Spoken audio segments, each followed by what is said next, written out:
Well, what is my advice to young occultists? Um, First of all, I'd like to say that I am no teacher or guru, okay? Like you in UP Esoterica and like every other seeker of truth, I too am a fellow student of the esoteric philosophy and occult science.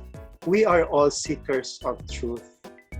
Philaletheians or lovers of occult wisdom, initiates of the ancient mysteries, and pilgrims of the path of Esoterica. I remember one of the founders and pioneers of the Theosophical Society, Henry Steele Olcott, during his inaugural address to the Theosophical Society in 1875, he said, and I quote, "We are simply investigators of earnest purposes and unbiased mind, who study all things, prove all things, and hold fast to that which is good. We are of our age, and yet some strides ahead of it. We seek, inquire, reject nothing without cause, accept nothing without proof. We are students, not teachers." But since the question asks me to give some advice, let me give this advice. First of all, remember who you are. Not just your name, not just the data or information in your curriculum vitae, but who you really are. You and I and all living things are divine sparks of the divine consciousness, of the one life that pervades all and is in all. And secondly, I'd like to lead you to some questions for self-reflection. It is not just for newbies. Even I myself ask myself these questions. First, how far down the rabbit hole of occultism or esoterica do I really want to go? You know, occultism is not for weaklings and half-hearted seekers, because occultism is filled with pitfalls, challenges, and dangers, as well as rewards and blessings.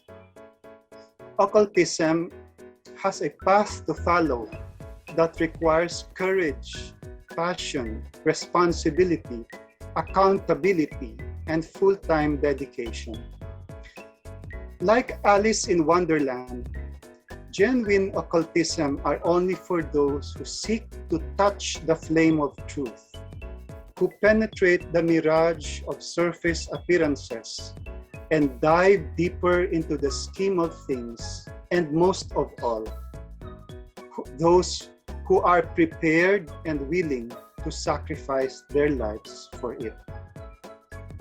H.P. Blavatsky in her collected writings, Volume 1 said, "As a rule, occultism is a dangerous double-edged sword for one to handle who is unprepared to devote his or her whole life to it."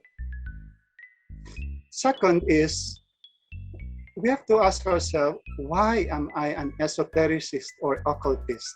Why did I even choose to become one? What is my life purpose? What is my calling or mission as an occultist? Are we just doing occultism? Are we just diving into this subject matter for fun, for casual visit, or for a curious kind of exploration? Or do we really know our life purpose once we have chosen the occult path? Another question to ask is, how can my esoteric knowledge, talents, and abilities, and my very own life benefit humanity? You know, occultism is not just so-called the craft, or or trying to learn the deeper things of life and the hidden and the mysterious things. No, I really believe that occultists must have relevance for the modern world, especially. We have to leave a legacy behind. We have to make ourselves relevant for the needs, the real needs and aspirations of our world.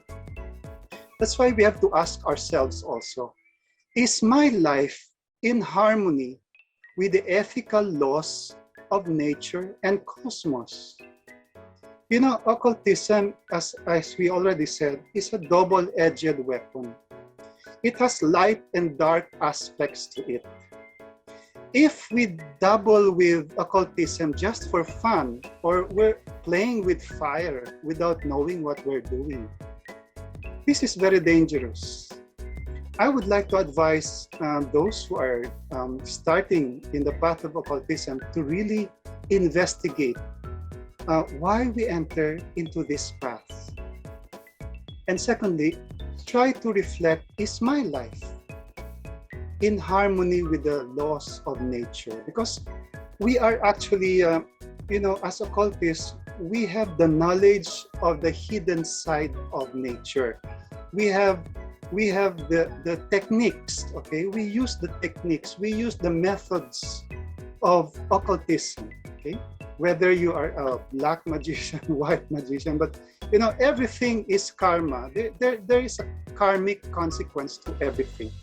That's why H.P. Blavatsky, in her book, The Voice of the Silence, she said, help nature and work on with her, and nature will regard thee as one of her creators and make obeisance. And she will open wide before thee the portals of her secret chambers, lay before thy gaze the treasures hidden in the very depths of her pure virgin bosom. I would like also to quote another pioneering theosophist, Krishnamurti. In his book, At the Feet of the Master, he said, you must study deeply the hidden laws of nature, and when you know them, arrange your life according to them, using always reason and common sense. Okay?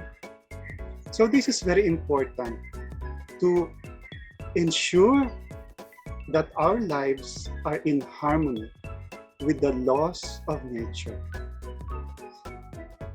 The last question is, how can I better serve the purpose of mainstreaming the truths of Esoterica, Theosophy or Occultism to the world at large as a way of uplifting human life and hastening the evolution of spiritual consciousness in these times of darkness? Okay? Remember, fellow kindred souls, that the world, we are living in a highly materialistic world filled with unbelief, filled with cynicism. And isn't it a common experience of us that, some people, every time they know about our, interest in esoterics, they shy away, or they would call us many names, like they would label us like woo-woo and weirdo and queer and all kinds of, derogatory labels, because this is precisely because the world is materialistic. The people who are not initiated into the path of occultism only see the visible surface appearances of things, okay? But as occultists, we know, not just in theory, we know in the depths of our soul that we are living in a multi-dimensional universe. And even us, we ourselves, we are multi-dimensional beings in a multi-dimensional universe. So this physical world around us is just only the crust, the hard, the cover, okay, the peeling of reality itself. There is more to what we can see, taste, touch, hear, or smell. Okay? And this is the secret of occultism. How can we make these truths delicious? Okay? How can we make the truths of esoterica or occultism palatable even to young people? Okay? So this is very important for us because these truths are not our truths. These truths of occultism are the truths of nature. They are embedded in every snowflake, in every blade of grass, okay? In every particle of sand, in every atom and subatomic particle. It fills the whole universe. Okay? And that is the world of occultism. The idea of God, goddess, consciousness, prayer, meditation, nature, spirits, mystical and religious experiences, and other spiritually transformative experience or STEs. Topics like near-death experiences, paranormal encounters, ESP, PSI phenomena, higher dimensions, reincarnation, the afterlife, and other similar topics. For the world, this is preposterous. This is nonsensical. So the challenge is, how can we make Esoterica really mainstream in the world? Okay, without watering down the message, without throwing the pearls to the dogs. Okay, you know what I mean. And of course, I'd like to mention also that occultism basically is knowledge, perception, and service. Okay? What do occultists have that others do not have? Occultists have the knowledge of hidden realities. We are not talking here of knowledge like the facts and of law. When you study law or mathematics or history, we're not talking about it. We're talking about accessing supreme knowledge and transcendental wisdom about the secrets of nature and the hidden laws and mysteries of the universe. In Sanskrit, there are three dimensions to this. Atma Vidya, which is knowledge of the self. Brahma Vidya, the knowledge of God or goddess or absolute reality. And the last, Gupta Vidya, the secret science, Theosophy or Esoterica. I like especially the definition of occultism by C.W. Leadbeater. He said, "How shall we define occultism? It is the study of the hidden laws of nature. Since all the great laws of nature are in fact working in the invisible world far more than in the visible, occultism involves the acceptance of a much wider view of nature than that which is ordinarily taken. The occultist then is a man who studies all the laws of nature that he can reach or of which he can hear, and as a result of his or her study, he or she identifies himself or herself with these laws and devotes his or her life to the service of evolution." Rudolf Steiner also said, "There slumbers in every human being faculties by means of which he can acquire for himself a knowledge of the higher worlds." Okay? So the first aspect of true occultism is knowledge. The second is perception. Mabel Collins, in her devotional book, Light on the Path, she said, "To read in the occult sense is to read with the eyes of the spirit." And she also said there in the same Light on the Path, "Inquire of the earth, the air, and the water, of the secrets they hold for you. The development of your inner senses will enable you to do this." Unquote. Now, this is very important to understand as occultists, no? The development of your inner senses. Later on, I will speak about some of the, mention just one of the most powerful techniques to develop this inner sense. Okay. H.P. Blavatsky used the word, unveiled spiritual perception. And I remember in the Upanishads, it is also said there, From the unreal, lead us to the real. From darkness, lead us unto light. From death, lead us to immortality. Now, when we talk about clairvoyance or deeper perception, we are not talking about seeing ghosts or spooks everywhere, okay? We're not even talking about seeing the actual shape of nature spirits or, of any non-physical entity. No. True clairvoyance is really the opening of spiritual vision. The vision, particularly the vision to perceive supreme truth. Okay? That is why in ancient India, they were called rishis. No? They were called seers. They saw the truth. Okay? They were called, and of course, they were even called Maharishis, no? The great seer. Okay? The seer of truth. So this is really the true meaning of clairvoyance. And last dimension of occultism, which is very important to understand, is service.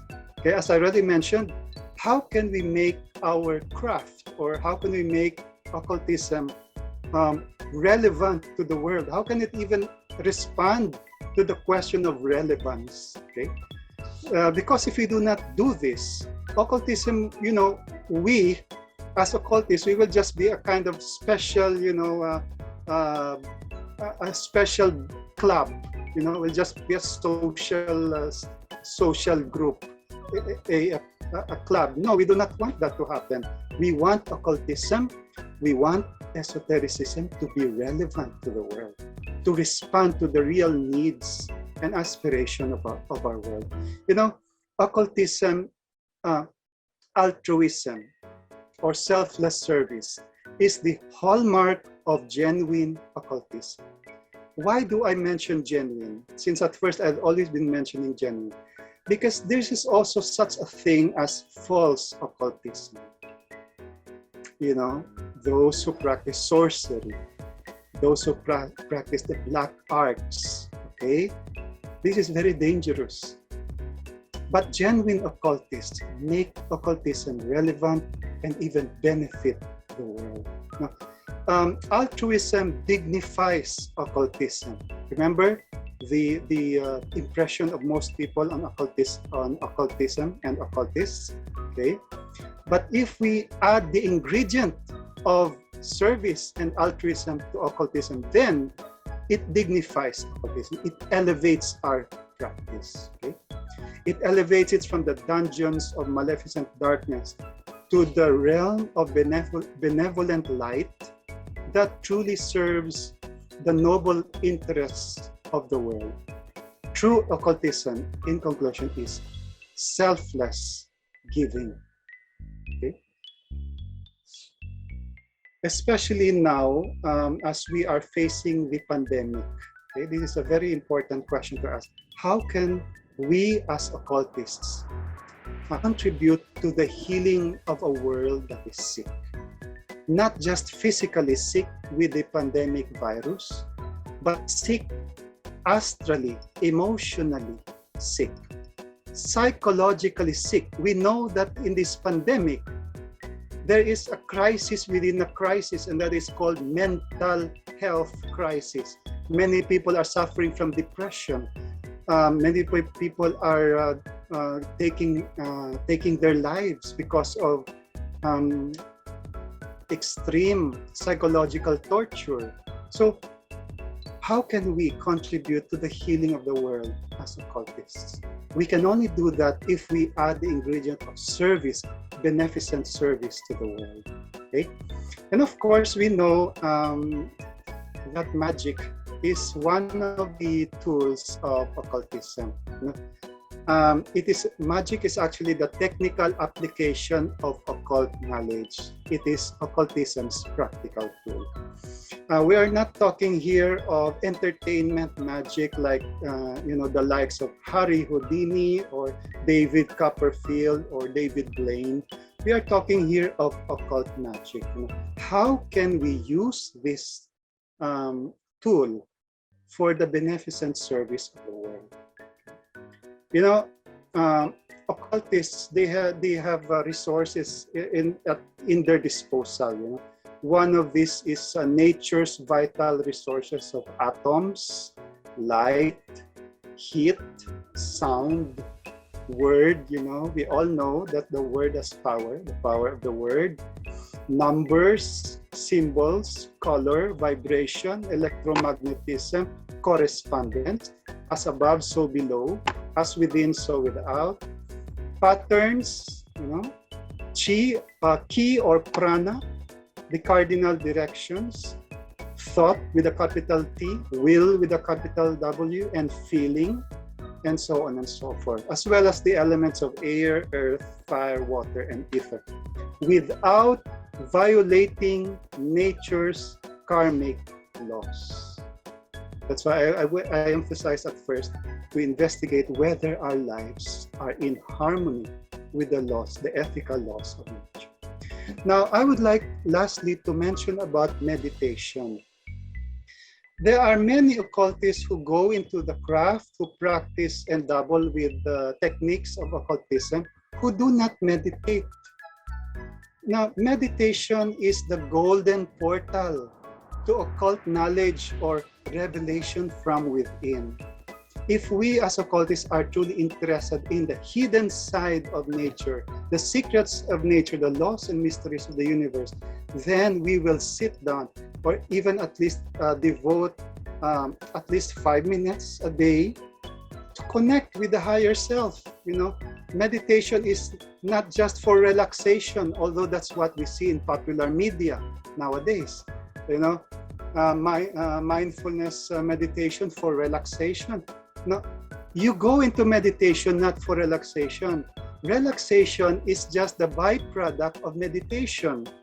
The real purpose, you know, because when you meditate, your nervous system relaxes, your brain, your thoughts slow down, your breathing slows down, your blood pressure, your heart rate goes down, everything goes down. You become so relaxed to the point sometimes that you even do not anymore feel your body.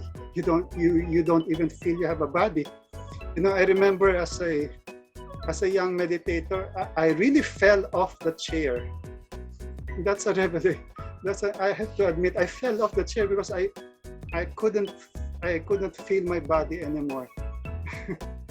Now, but meditation is more than just relaxation. It's really connecting, going deep down and connecting to your higher self, so that your higher self connects with the higher realms, and you hear and see and feel higher revelations, okay? Higher intuitions, the development of your inner senses through meditation. It is really connection with, you know, I always love to call meditation a homecoming to our higher self. And of course, living in virtue and holiness, live in love. You know, there are many people nowadays who go into workshops for astral projection, you know, trying to extricate your body, trying to remove your spirit, non-physical body from your physical and project it where you want it to be. And I'm nothing against that, but you know, we have to strive for what the so-called higher seed is. We have to strive for the higher gifts. You know, the lower siddhis of, you know, there are many siddhis. Siddhis is a Sanskrit word for gifts. You know, clairvoyance, telekinesis, psychokinesis, and all of these things. These are really gifts that are validated by science nowadays, especially through the work of Dean Radin, Dr. Dean Radin of the Institute of Noetic Sciences. He has verified the scientific basis of these gifts. But you know, the highest gift and the highest virtue to live as occultist is love. Okay? Love is the glue that unites everything in the universe, from atoms to cells to galaxies. Okay?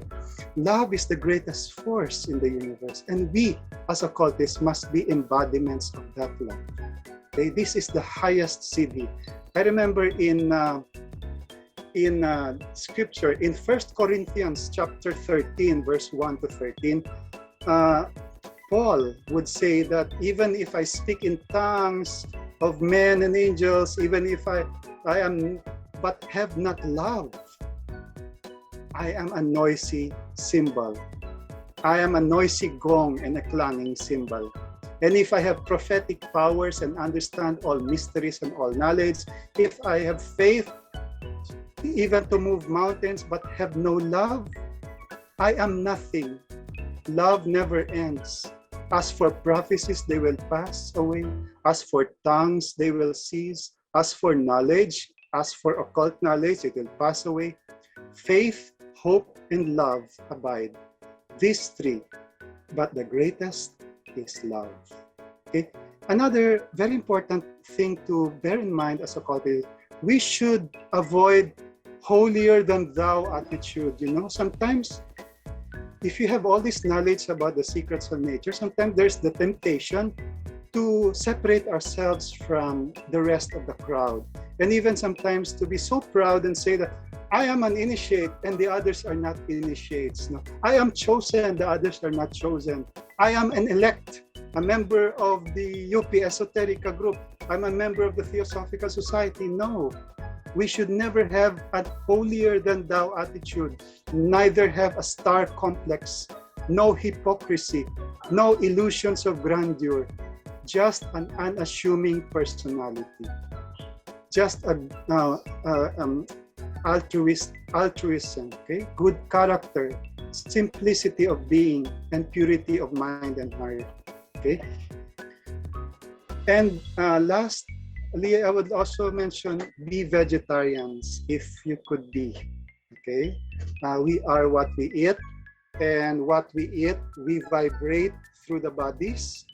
If we eat the wrong foods, then we vibrate the wrong energies, and of course, this could affect the way we practice our, our techniques and the way we practice occultism. Vegetarianism is, of course, we know all the values about that. It's not just for environmental reasons; it's also for karmic reasons and for energetic reasons. If we eat the right foods, if we do not harm the planet, we do not kill animals, we contribute to life. In Sanskrit, this is called ahimsa. Ahimsa is the first limb of Raja Yoga. It is called non-violence. Non-violence to self, non-violence to others, non-violence to the planet, non-violence to the entire universe. It is harmlessness in word, in thought, and in deed. Okay? Let me conclude my advice, so-called advice to young occultists, with the so-called golden stairs of H.P. Blavatsky. And you know, this golden stairs is an ethical code of life. Behold the truth before you, a clean life, an open mind, a pure heart, an eager intellect, an unveiled spiritual perception, a brotherliness for all, a readiness to give and receive advice and instruction, a loyal sense of duty to the teacher, a willing obedience to the behests of truth, a courageous endurance of personal injustice, a brave declaration of principles, a valiant defense of those unjustly attacked, and a constant eye to the ideal of human progression and perfection, which the secret science Gupta Vidya depicts. These are the golden stairs up the steps of which the learner may climb to the temple of divine wisdom.